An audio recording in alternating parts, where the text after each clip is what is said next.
الذي لا إله إلا الله وحده صدق وعده ونصر عبده وأعز جنده وهزم الأحزاب وحده أشهد أن لا إله إلا الله وأشهد أن محمدا عبده ورسوله الذي لا نبي بعده قال الله تعالى في كتابه الكريم وهو أصدق القائلين يا أيتها النفس المطمئنة ارجعي إلى ربك راضية مرضية fadkhuli fi ibadi wadkhuli jannati. Puji dan syukur kita panjatkan kepada Allah Subhanahu wa taala. Hanya karena kudrah dan iradah Allah kita masih diberikan kesempatan bernapas menghirup udara dunia yang sementara. Kita masih diberikan kesempatan hadir di maqam yang mulia melaksanakan salat Idul Adha. Mudah-mudahan selamanya sehat dan afiat, selamanya ada dalam ridha, rahmat dan ampunan Allah Subhanahu wa taala. Salawat dan salam semoga selamanya selalu tercurah limpahkan kepada panutan alam, habibana wa nabiyyana wa qudwatana Muhammad sallallahu alaihi wasallam, kepada keluarganya, para sahabatnya, sampai kepada kita selaku umatnya yang tunduk patuh pada ajarannya. Allahu Akbar, Allahu Akbar, Allahu Akbar, Allahu Akbar, Allahu Akbar, Allahu Akbar, Allahu Akbar, Allahu Akbar, Allahu Akbar, La ilaha illallah wallahu akbar, Allahu akbar, walillahil hamd. Hadirin hadirat rahimakumullah, hari ini kita berkumpul dalam keadaan bahagia, dalam keadaan sehat dan afiat. Kita bersyukur kepada Allah Subhanahu wa taala. Mudah-mudahan kita semua mendapatkan keberkahan, berkah dunia, berkah akhirat. Hadirin ahli Jumat, hadirin hadirat rahimakumullah. Tema khutbah Id kesempatan ini yaitu pesan-pesan kehidupan dalam ibadah kurban. Ibadah kurban pasti memiliki pesan-pesan kehidupan, pasti memiliki hikmah-hikmah yang harus kita praktekkan dalam kehidupan. Kurban secara bahasa dari kata qaraba yaqrabu kurban yang artinya mendekatkan diri. Kalau kurbannya karena Allah, mendekatkan diri kepada Allah. Dalam Al-Quran, kalimat kurban diulangi 3 ayat. Pertama dalam surah Ali Imran 183, yang kedua dalam surah Al-Maidah 27, yang ketiga Al-Ahqaf 28. Dalam istilah fikih, kurban disebut udhiyah. Udhiyah bentuk jama dari kata dhiyah. Salat Idul Adha, Adha jama dari kata duha. Duha artinya pagi-pagi. Kenapa kurban disebut Idul Adha? Karena kebiasaan dari zaman dulu bahwa menyembelih hewan kurban di pagi-pagi, maka disebut Idul Adha. Hadirin hadirat rahimakumullah, kurban yaitu menyembelih hewan, kambing, domba, sapi, unta, hanya karena Allah Subhanahu wa taala. Di balik ibadah kurban ada pesan-pesan kehidupan yang harus kita praktekkan. Yang pertama, kurban mengajarkan ketaatan kepada Allah. Nabi Ibrahim diuji oleh Allah, wahai Ibrahim, seandainya engkau cinta kepadaku, engkau beriman kepadaku, kurbankan yang paling kamu cintai, yaitu anakmu. Falamma balagha ma'hu as-sa'ya qala ya bunayya inni ara fil manam anni addahu fanzur madza tara. Setelah Ismail sampai usia bisa membedakan benar dan salah, sebagian ahli tafsir mengatakan umurnya 7 tahun, dia bertanya, wahai Ismail, Allah memerintahkan ayah untuk mengorbankanmu. Bagaimana pendapatmu, wahai Ismail? Ismail tidak melihat ke kanan ke kiri. Ya abatif alma tukmar. Apakah ini perintah Allah, wahai ayah? Apakah ini perintah Allah, wahai ayah? Apakah ini perintah Allah, wahai ayah? Benar, ini perintah Allah. Laksanakan. Insya Allah aku termasuk orang-orang yang sabar. Hadirin hadirat rahimakumullah. Nabi Ibrahim alaihissalam dan Ismail setelah berpasrah berserah. Dalam tafsir Mafatihul Ghaib disebutkan di bawah sebuah tempat, diikat kakinya, diikat tangannya Ismail kecil. Wahai ayah, wajahku ya ayah telungkupkan ke dalam ke tanah. Saya sudah tidak kuat melihat tajamnya pisau ya. Saya takut wahai ayah. Wahai ayah, kencangkan tali ikatannya. Dikencangkan ikatannya. Nabi Ibrahim tidak tega melihat anaknya. Wahai ayah, kalau ayah tidak tega melihat wajahku, tutuplah wajahku dengan kain. Akhirnya ditutup dengan kain. Pisau menempel di lehernya. Disembelihnya Ismail dalam tafsir Mafatihul Ghaib. Namun tidak luka sedikit pun. Pisaunya tidak mengena ke lehernya. Nabi Ibrahim tidak tahu bahwa pisau itu tidak akan melukai kulitnya Ismail. Hadirin hadirat rahimakumullah, inilah keajaiban dari Allah Subhanahu wa taala. Jadi keajaiban itu akan datang karena tetap taat kepada Allah Subhanahu wa taala. Nabi Musa tidak tahu ketika Allah merintahkan pukullah tongkatmu ke lautan. Di depan musuh, di belakang lautan, Nabi Musa enggak berpikir, enggak terbayang akan terbelah menjadi jalan untuk melintas. Yang penting ini perintah Allah. Yang penting ini perintah Allah. Umatnya, dia meminta air kehausan. Wa istasqa Musa. Musa meminta air kepada umatnya, ya Allah, umatku kehausan. Pukulkan tongkatmu kepada batu. Nabi Musa enggak berpikir kok batu yang dipukul. Ternyata setelah taat pada Allah, fangfajarat minhu ithnata asyrata aina, keluarlah 12 mata air. Dari situlah akan datangnya pertolongan, datangnya keberkahan, datangnya keajaiban karena ketaatan kepada Allah Subhanahu wa taala. Yang kedua, kurban mengajarkan keikhlasan. Orang jahiliyah terbiasa menyembelih hewan, tapi dagingnya suka digantungkan di leher berhala. Sebagian sahabat ada yang ingin mengikuti kebiasaan mereka.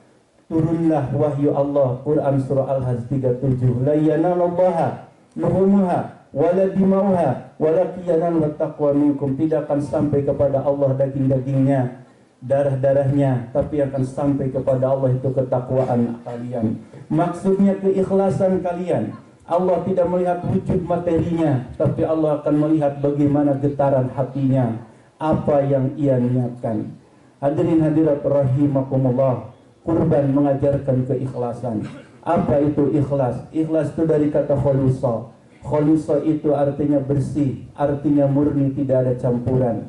Ketika kita beramal, ketika kita berbuat kebaikan, tidak ada yang dicari kecuali ridho Allah Subhanahu wa taala. Hadirin hadirat rahimakumullah, betapa enaknya kalau hidup kita yang hanya dicari keridhaan Allah. Namun banyak manusia hari ini ingin mencari validasi, ingin mencari pengakuan manusia, ingin disebut orang kaya, ingin disebut orang sukses, ingin disebut orang hebat, sampai pamer, overacting segala macam. Padahal dengan pamernya, overactingnya, manusia itu tidak akan menghormatinya. Innal ladzina amanu wa 'amilus shalihat sayaj'aluhumur rahmanu wudda. Cukuplah kita beriman pada Allah. Cukuplah kita beramal dengan ikhlas saja. Allah akan menanamkan rasa cinta, rasa hormat, rasa kagum di hati orang-orang yang beriman. Hadirin hadirat rahimakumullah, kalau kita beramal karena mencari keridhaan manusia, maka akan banyak kecewa. Kenapa? Karena manusia itu mudah melupakan kebaikan. 1000 kebaikan akan dilupakan dengan 1 keburukan. Berbeda dengan Allah. Allah itu 1000 kejahatan akan dilupakan dengan 1 kebaikan. 1000 kali dosa dilupakan dengan 1 kali taubatan nasuha. Hadirin hadirat rahimakumullah, karena itu Umar ibn Khattab berpesan, "Lau alimta sur'ata yang sakabihan nasu ba'da rahili, lam ta'isha hayataka lirdoyahan siwa rabbi." Seandainya engkau tahu betapa cepatnya manusia melupakan kebaikan-kebaikanmu, niscaya kamu tidak akan beramal kecuali hanya mencari keridhaan Tuhanmu. Yang penting bagaimana Allah suka kepada kita. Hadirin hadirat rahimakumullah, Ikhlas itu bagikan akar di dalam pohon. Akar itu tidak kelihatan, tapi akar memberikan kehidupan pada batang. Daunnya hijau rano, buahnya lebat dan manis. Ketika buahnya manis dan lebat, akar tidak selalu disebut. Itulah orang ikhlas, tidak suka pamer. Ikhlas itu bagaikan jantung yang berdegup, tidak kelihatan tetapi memberikan kehidupan. Ketika tubuh kita sehat, mata sehat, tangan sehat, kaki sehat, hanya kaki yang disebut tapi jantungnya tidak disebut, padahal semuanya peran jantung. Seperti itulah orang ikhlas, tidak suka pamer. Orang ikhlas biasanya senangnya amalnya tersembunyi. Salah satu keistimewaan Umar ibn Khattab, kenapa Umar ibn Khattab masuk jaminan surga, dia kaya raya, dia diberkahi Allah. Salah satu keistimewaan amalnya, suka berbuat amal yang rahasia. Suatu hari ada sahabat namanya Abu Dzar, dia kaget kenapa Umar ibn Khattab tiap malam keluar rumah, tidak ada yang melihat. Dia ikuti masuk ke rumah seorang gelandangan. Dia curiga, kok Umar tiap malam masuk ke rumah gelandangan. Sampai berburuk sangka, ada apa ini Umar? Ternyata ketika ditanya, wahai gelandangan, emang apa yang dikerjakan Umar? Tiap malam Umar itu suka memberi makanan kepadaku. Dia mencari waktu supaya orang-orang tidak melihatnya. Betapa ingin sekali beramalnya dengan penuh keikhlasan. Hadirin hadirat rahimakumullah, yang ketiga, kurban mengajarkan kesabaran. Ketika Allah memerintahkan Ibrahim untuk mengorbankan yang paling dicintai, yaitu anaknya, tentu ini adalah perintah yang sangat berat. Ya abatif alma tukmar satajiduni insyaallah minas sabirin. Wahai ayah, laksanakan perintah Allah, insyaallah aku termasuk orang-orang yang sabar. Ini mengisyaratkan bahwa dalam ketaatan butuh kesabaran, dalam kebaikan butuh kesabaran, dalam kebenaran butuh kesabaran. Kita ingin melaksanakan perintah Allah butuh kesabaran, karena selalu ada godaan dan rintangan. Dalam ujian pun kita butuh kesabaran, karena hidup ini hakikatnya adalah ujian. Hidup ini adalah ujian. Semakin tinggi keimanan kita, semakin kuat ujian kita. Bahkan Allah menjanjikan, janganlah kalian mengharap kehidupan surga, surga dunia maupun surga akhirat, sebelum datangnya ujian.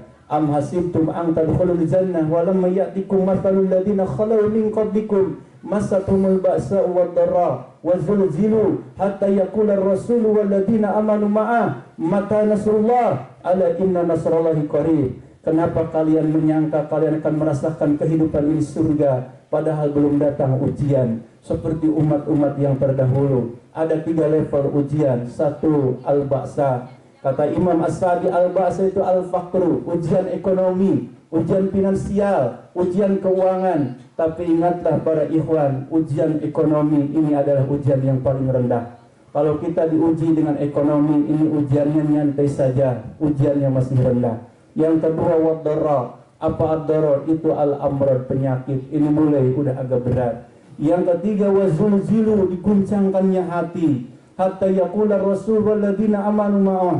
Sampai Rasulullah SAW dan para sahabat merasakan 3 level ujian itu. Ayat ini mengingatkan, kata Imam Al-Qurtubi, kalau kita merasakan beratnya ujian, cukup ingatlah Rasulullah SAW. Kalau kita merasakan beratnya, betapa pahitnya hidup ini, cukup ingatlah para sahabat. Ternyata ujian kita, pahitnya hidup kita, tidak seberapa dengan pahitnya dan ujian Rasulullah SAW.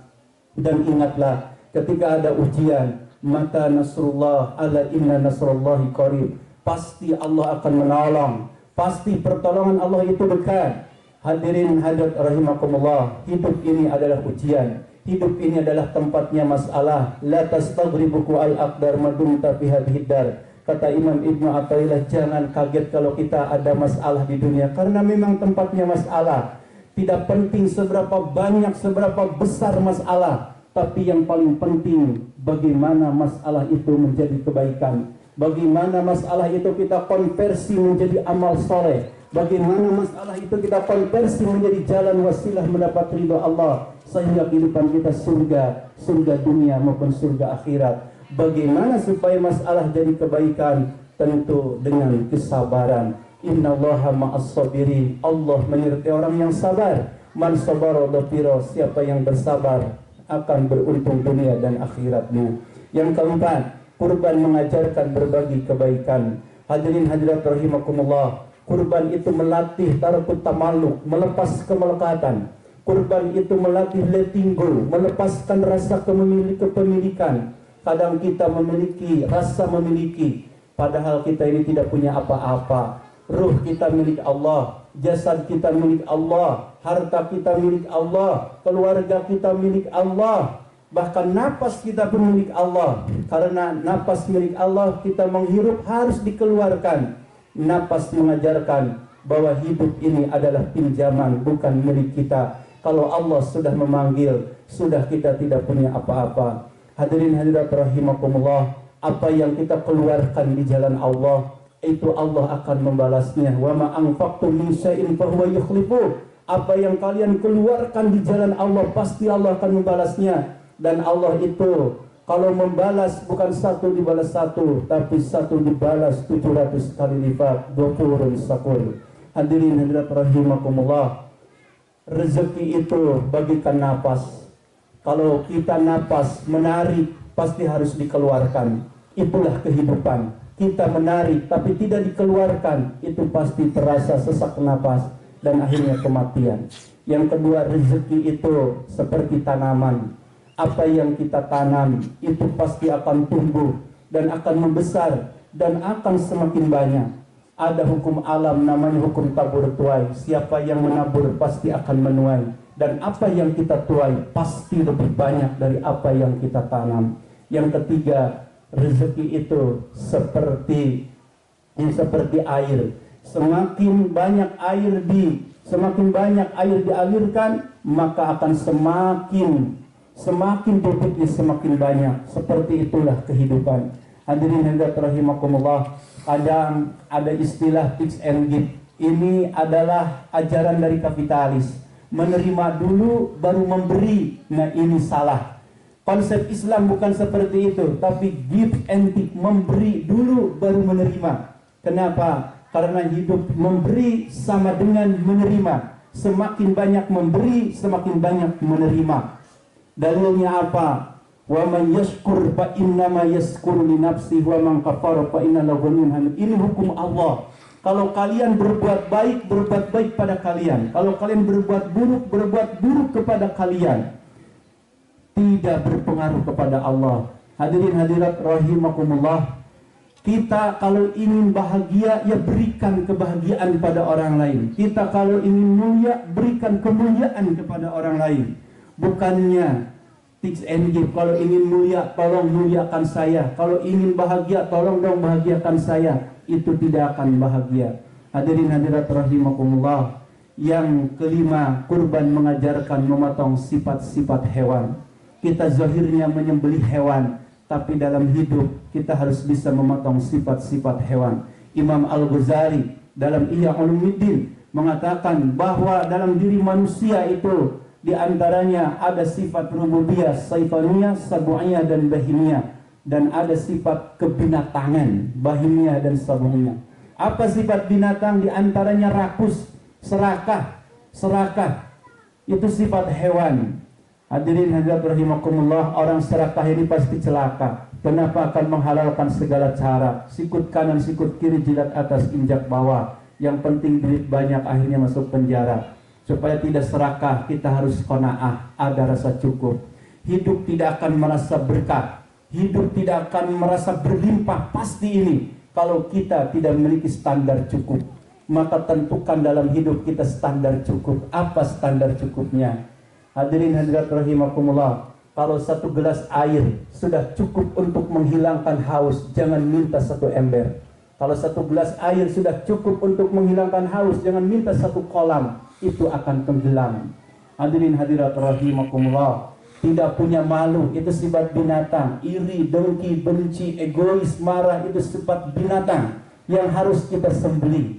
Hadirin hadirat rahimakumullah, yang terakhir, kurban mengajarkan kebersamaan, kurban mengajarkan persatuan, kurban mengajarkan hidup berjamaah, hidup berimamah.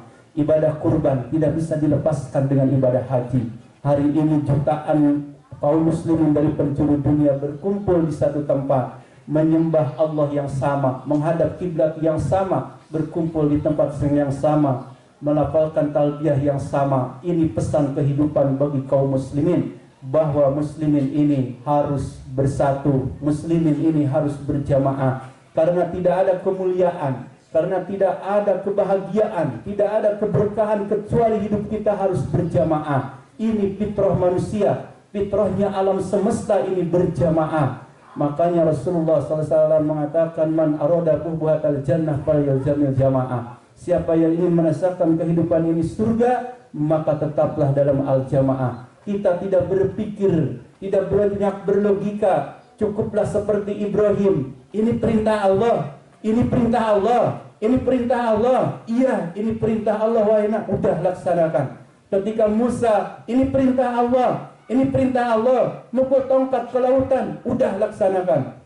Ketika Musa disuruh memukul tongkat ke batu, ini perintah Allah, ini perintah Allah, ini perintah Allah, sudah laksanakan. Keajaiban, keberkahan, dan kemuliaan datang bertubi-tubi. Hadirin hadirat rahimakumullah, hidup berjamaah itu adalah perintah Allah, itu adalah perintah Rasulullah SAW. Itu syarat kemuliaan, syarat kemenangan, syarat kejayaan kaum muslimin. Hari ini lihatlah umat Islam di berbagai penjuru negeri dibantai habis-habisan. Bukan umat Islam lemah, bukan umat Islam bodoh, bukan umat Islam sedikit, tapi umat Islam kurang taat pada Allah. Terlalu banyak mengedepankan ego, terlalu banyak mengedepankan logika, terlalu banyak mengedepankan ra'yu, padahal hanya cukup taat saja kepada Allah. Taat kepada Allah, hidup berjamaah, hidup berimamah. Mudah-mudahan kita semua diberikan kesabaran, diberikan kekuatan, diberikan keistiqomahan sampai akhir hayat kita ada dalam ketaatan kepada Allah, hidup berjamaah. Man arada buhatal jannah falyalzamil jamaah. Siapa yang ingin merasakan kehidupan ini surga, tetaplah dalam al-jamaah. Amin ya Allah ya rabbal alamin. Marilah kita berdoa kepada Allah Subhanahu wa taala. Mudah-mudahan kita diberikan keberkahan oleh Allah Subhanahu wa taala. Badannya sehat dan afiat, keluarganya sakinah mawaddah warahmah, anak-anaknya soleh dan salihah, rezekinya berkah dan berlimpah, wafatnya husnul khatimah, dan mudah-mudahan menjadi ashabul jannah. Amin ya Allah ya rabbal alamin. Allahumma salli wa sallim ala nabiyyina Muhammad wa ala alihi wa ashabihi ajma'in. Allahumma ighfir lana dhunubana wa dhunuba ummahatina wa dhunuba abaina wa dhunuba ikhwanina al-muslimina wal muslimat al-ahya'i minhum wal amwat. Innaka sami'un qaribun mujibud da'wat. Ya Allah ya qadiyal hajat. Allahumma inna nas'aluka al-huda wat-tuqa wal-afafa wal-ghina. Rabbana zalamna anfusana wa illam taghfir lana wa tarhamna lanakunanna minal khasirin. Rabbana hab lana min azwajina wa dhurriyyatina qurrata a'yun waj'alna lil muttaqina imama. Rabbana la tuzigh qulubana ba'da idh hadaitana wa hab lana min ladunka rahmah innaka antal wahhab. Rabbana atina fid dunya hasanah wa fil akhirati hasanah wa qina adzabannar wa adkhilnal jannata ma'al abrar ya aziz ya ghaffar ya rabbal alamin. Amin ya Allah ya rabbal alamin. Amin ya Allah ya mujibas sailin. Inilah yang bisa disampaikan. Yang benar datangnya dari Allah, yang salah datang dari kekeliruan yang menyampaikannya. Terima kasih atas segala perhatiannya. Mohon dimaafkan apabila ada kekurangan dan kekeliruannya. Hasbunallah wa ni'mal wakil, ni'mal maula wa ni'mal nasir. Hasbunallah wa ni'mal wakil, ni'mal maula wa ni'mal nasir. Hasbunallah wa ni'mal wakil, ni'mal maula wa ni'mal nasir. Subhanakallahumma wa bihamdik, asyhadu an la ilaha illa anta, astaghfiruka wa atubu ilaik. Assalamualaikum warahmatullahi wabarakatuh.